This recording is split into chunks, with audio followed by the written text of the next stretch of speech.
Hello learners, welcome to this video. इस video में मैं आपको नॉर्मल डिस्ट्रीब्यूशन के मीन एंड वेरिएंस के डेरिवेशंस बताने जा रही हूँ। मीन को फाइंड आउट करने के लिए हमें फर्स्ट मोमेंट अबाउट ओरिजिन पता होना चाहिए। It is denoted by mu one dash और म्यू1 डैश की वैल्यू होती है integral minus infinity to infinity x into probability of x successes dx। ये फर्स्ट मोमेंट अबाउट ओरिजिन है क्योंकि यहाँ पर नॉर्मल डिस्ट्रीब्यूशन है और नॉर्मल डिस्ट्रीब्यूशन एक कंटिन्यूअस डिस्ट्रीब्यूशन होता है, तो इसलिए यहाँ पर इंटीग्रेशन आया है। अगर डिस्क्रीट डिस्ट्रीब्यूशन होता तो समेशन आता है।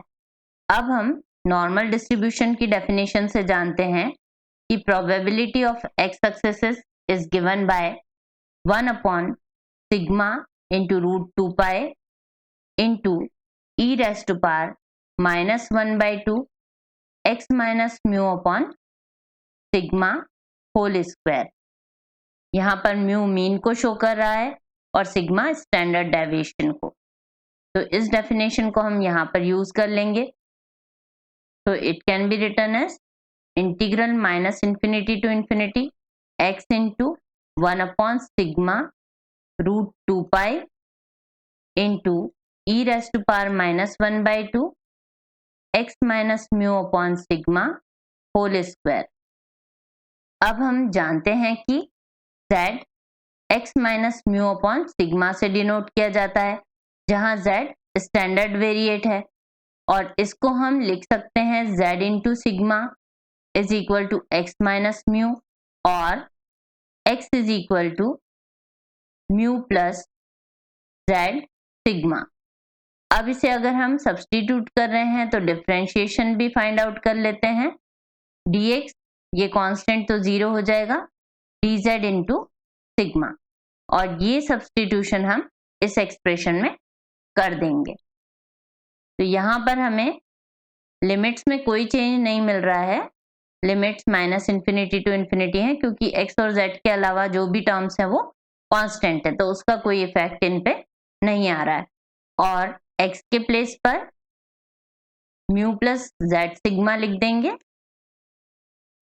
Into 1 upon sigma root 2 pi into e raise to minus 1 by 2, यहाँ z हो जाएगा तो z का स्क्वायर, और यहाँ पर dx, इसलिए dx के प्लेस पर सिग्मा dz आ जाएगा और ये सिग्मा इस सिग्मा से कैंसिल हो जाएगा।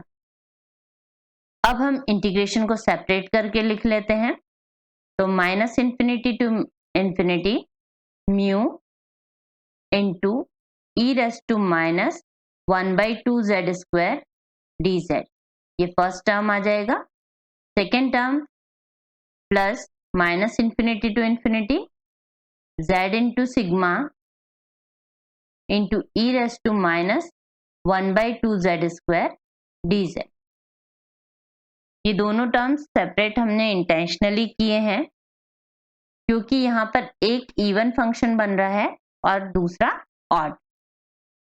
z को विथ रेस्पेक्ट टू z अगर हम देखें तो ये एक ऑड फंक्शन को रिप्रेजेंट करता है, और ये जो एक्सप्रेशन है यहाँ z का स्क्वायर आ रहा है तो z के रिस्पेक्ट में ये इवन फंक्शन है। इवन एंड ऑड फंक्शन के लिए हम ये कॉन्सेप्ट यूज करते हैं। अगर कोई फंक्शन है उसमें x के प्लेस पर हम माइनस x रखते हैं और फंक्शन वही रहता है जो वो था, तो उस कंडीशन में वो फंक्शन कहलाता है इवन फंक्शन। और अगर फंक्शन में x के प्लेस पर हम माइनस x पुट करते हैं और वो माइनस फंक्शन ऑफ x हो जाता है तो इसे हम कहते हैं ऑड फंक्शन। तो यहाँ पर z है हमारे पास, तो ये एक ऑड फंक्शन को रिप्रेजेंट कर रहा है, तो x के प्लेस पर हमारे पास z है, z का फंक्शन है, तो यहाँ हम अगर z को माइनस z कर दें, जैसे हमारे पास है function of z is equal to z, तो z की जगह मैंने कर दिया माइनस z, तो मुझे मिलेगा minus z, that is minus of function of z। तो ये ऑड फंक्शन को रिप्रेजेंट करेगा।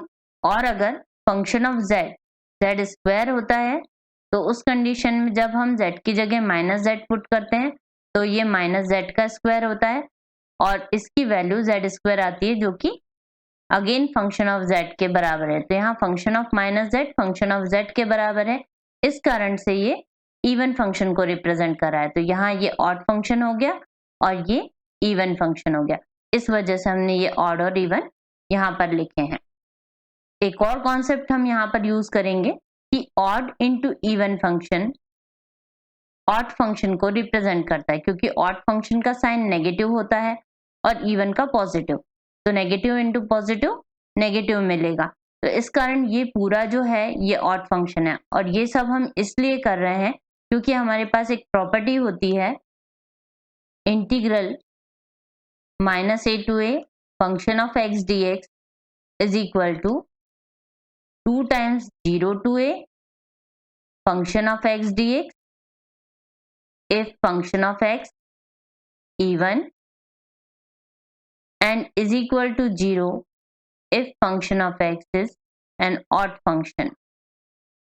तो यहां पर ऑड फंक्शन आ रहा है, इस कारण जो सेकेंड पार्ट है ये पार्ट 0 हो जाएगा इस प्रॉपर्टी से। तो अब हम इंटीग्रेशन को कंटिन्यू करते हैं। न्यू कांस्टेंट है, बाहर लिख लिया। इंटीग्रेशन, ये हमारे पास जो एक्सप्रेशन है ये एक इवन फंक्शन को रिप्रेजेंट कर रहा है, इसलिए हम इवन फंक्शन की प्रॉपर्टी लगाएंगे। और यहाँ पर हम लिख सकते हैं 2 टाइम्स 0 टू a, यहाँ पर इन्फिनिटी है इसलिए हम 0 टू इन्फिनिटी लिखेंगे, e raise to power minus 1/2 z square dz upon root 2 pi. और जो सेकेंड पार्ट है वो ऑड फंक्शन होने की वजह से 0 हो जाएगा।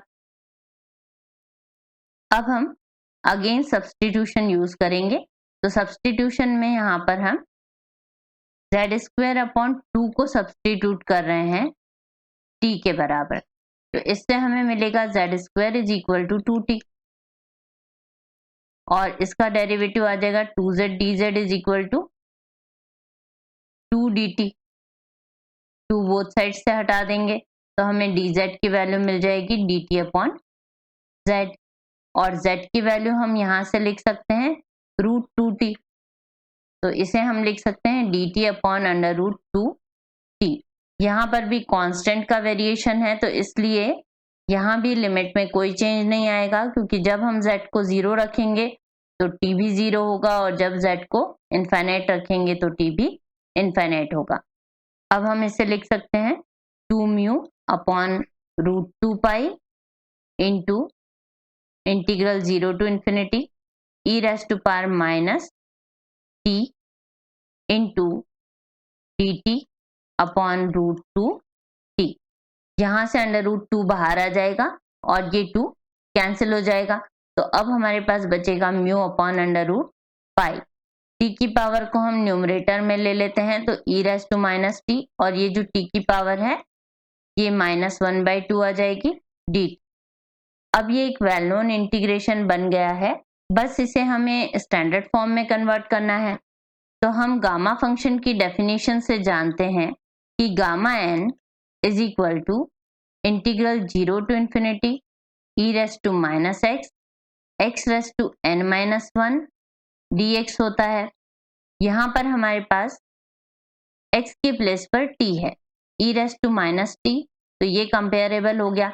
और t raise to n minus 1, तो t रेज़ टू n तो है लेकिन माइनस के फॉर्म में 1 नहीं है, इस कारण हम यहाँ +1 और -1 कर लेंगे और +1 वाली टर्म को -1/2 में ऐड कर देंगे, यानी कि हम इसको सॉल्व कर लेंगे और -1 को ऐसे ही रहने देंगे ताकि ये कंपेयर हो सके।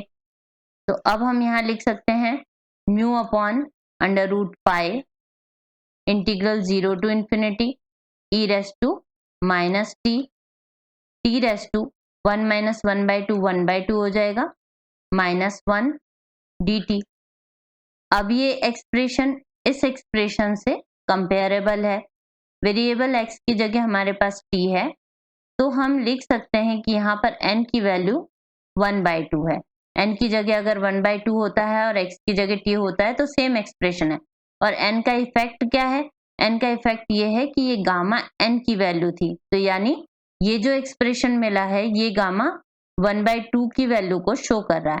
तो हम इसे लिख सकते हैं गामा 1/2 और हम जानते हैं कि गामा 1/2 की वैल्यू होती है √π। तो इसलिए हम यहाँ पर लिख सकते हैं म्यू इंटू √π अपॉन √π और ये √π कैंसिल होके हमें फाइनली म्यू मिल जाएगा। तो इस तरह से नॉर्मल डिस्ट्रीब्यूशन का मीन म्यू से डिनोट होता है। अब हम देखते हैं कि नॉर्मल डिस्ट्रीब्यूशन के वेरिएंस को किस तरह से फाइंड किया जाता है। नॉर्मल डिस्ट्रीब्यूशन के वेरिएंस को फाइंड करने के लिए हमें सेकेंड मोमेंट अबाउट मीन पता होना चाहिए।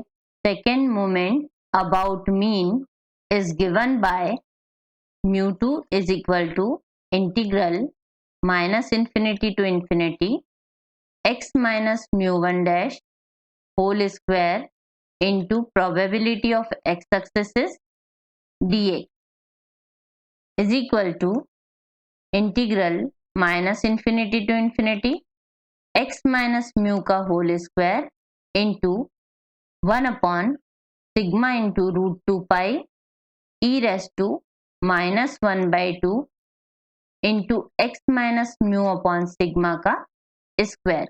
ये डेफिनेशन है नॉर्मल डिस्ट्रीब्यूशन की। तो इससे हमने px की ये वैल्यू लिख ली है और यहाँ μ1 डैश जो है ये एक्चुअली मीन को शो कर रहा है और μ1 dash is equal to m, ये हम पहले प्रूव कर चुके हैं क्योंकि ये मीन है नॉर्मल डिस्ट्रीब्यूशन का इनटू dx। अब हम सब्स्टिट्यूशन से सॉल्व करेंगे तो z is equal to x minus mu upon sigma substitution करेंगे जिससे z into sigma plus mu की वैल्यू x आ जाएगी और dz into sigma is equal to dx। Limit में कोई चेंज नहीं आएगा। अब यहाँ पर हम लिख सकते हैं integration -∞ to infinity x minus mu के प्लेस पर z इंटू सिग्मा है तो z इंटू सिग्मा का square into 1 upon sigma √2 pi into e raise to -1/2 into z square और dx के प्लेस पर dz इंटू सिग्मा। अब ये सिग्मा इससे कैंसिल हो जाएगा। 1 अपॉन √2 पाई को हम बाहर लिख लेते हैं। Integration -∞ to infinity z square sigma square into e raise to -z²/2 dz। अब यहाँ पर हम देख सकते हैं कि z² एक इवन फंक्शन है और e रेस टू -z²/2 भी एक इवन फंक्शन है, यानी दोनों के साइन पॉजिटिव आएंगे। तो इस कारण से इवन इंटू इवन जो प्रोडक्ट ऑफ इवन फंक्शंस होता है वो भी एक इवन फंक्शन होता है। और हम डेफिनेट इंटीग्रल की प्रॉपर्टी से जानते हैं कि integral -a to a function of x dx 2 times 0 to a function of x dx होता है फॉर इवन फंक्शन। तो इसे हम यूज कर लेंगे। तो इस एक्सप्रेशन को हम लिख सकते हैं sigma square upon √2 pi integral, यहाँ पर जो -a to a है इसकी जगह हमारे पास -∞ to infinity है तो ये 0 to infinity होकर 2 टाइम्स हो जाएगा। तो ये 2 हमारा यहाँ पर लिख लेंगे। z स्क्वायर सिग्मा स्क्वायर हम बाहर ले चुके हैं e raise to -z²/2 dz। अब आगे हम सब्स्टिट्यूशन से सॉल्व करेंगे। तो इसके लिए हम सब्स्टिट्यूशन करते हैं। z²/2 को हम t कंसीडर कर लेते हैं। It means z² is equal to 2t। तो इससे हमें मिल जाएगा 2z dz is equal to 2t dt और फाइनली हमें मिलेगा dz is equal to dt upon √2t। यहाँ भी कांस्टेंट है, लिमिट में t और z का जो रिलेशन है उससे लिमिट पर कोई फर्क नहीं पड़ेगा। It is equal to 2 sigma square upon √2 pi integral 0 to infinity z square is 2t e raise to -t into dz के प्लेस पर dt अपॉन √2t। अब √2 यहाँ से और यहाँ से मिलके इस 2 को कैंसिल कर देगा और ये 2 हम बाहर लिख लेंगे। तो हमारे पास आ जाएगा 2 sigma square upon root pi integral 0 to infinity t into e raise to minus t, और ये जो t की 1/2 पावर है इसको हम न्यूमरेटर में ले लेंगे, तो ये t की रेस टू पावर 1 माइनस 1/2 हो जाएगी, क्योंकि यहाँ ऑलरेडी 1 पावर थी हमारे पास, इंटू डी। इसे हम लिख सकते हैं 2 sigma square upon root pi integral 0 to infinity e raise to minus t raise to power 1 minus 1/2 1/2 हो जाएगा, और इसमें हम +1 और -1 कर लेंगे ताकि ये गामा फंक्शन की डेफिनेशन में कन्वर्ट हो सके। अब हम जानते हैं कि gamma n is equal to integral 0 to infinity e raise to minus x raise to n-1 dx होता है, और यहाँ पर इस एक्सप्रेशन में n की प्लेस पर हमारे पास ये एक्सप्रेशन है 1 + 1/2 दैट इज 3/2, तो इसमें यहाँ पर 3/2 आ रहा है, यानी कि n के प्लेस पर हमारे पास 3/2 आ रहा है, बाकी पूरा कंपेरेबल है।